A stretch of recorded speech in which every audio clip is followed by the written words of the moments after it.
کیا. انگریز اپنی یادداشت میں لکھتا ہے کہ انگریزوں نے اپنی یادداشت میں لکھتا ہے کہ 1864 سے لے کر 1867 تک انگریزوں نے علماء ختم کرنے کا فیصلہ کیا.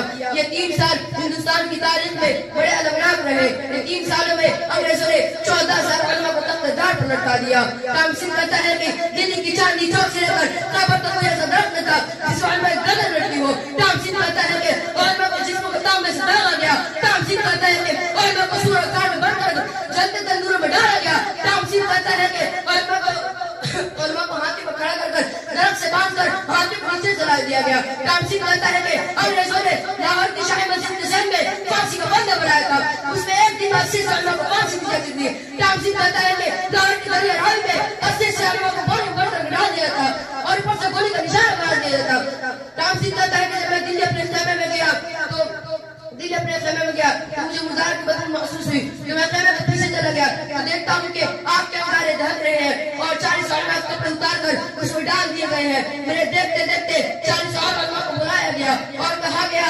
انگریزوں نے کہا مولویوں جس طرح 40 کو پکایا گیا ہے ویسے تم کو بھی پکا دیا جائے گا. تم میں سے صرف ایک آدمی کبھی کہ ہم 1857 کی جنگ آزادی میں رہی تھے. کام سنگھ کہتا ہے کہ مجھے پیدا کرنے والے کی قسم کوئی عالم ایسا نہ تھا. سارے کے سارے آگ میں پک گئے مگر کسی نے بھی انگریز کے سامنے گردنیں نہ جھکائی. سرفروشی کی تمنا ہمارے دل میں ہے. دیکھنا ہے زور کتنا بازوئے قاتل میں ہے. کھلونا سمجھ کر نہ برباد کرنا کہ ہم بھی کسی کے بنائے ہوئے ہیں. فرنگی کے فوج میں حرمت کے فتوے سردار بھی چڑھ کر گائے ہوئے.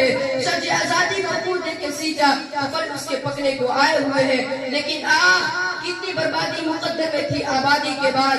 کیا بتائیں ہم پہ کیا گزری آزادی کے بعد. بس میں ایک بار ختم کرتا ہوں.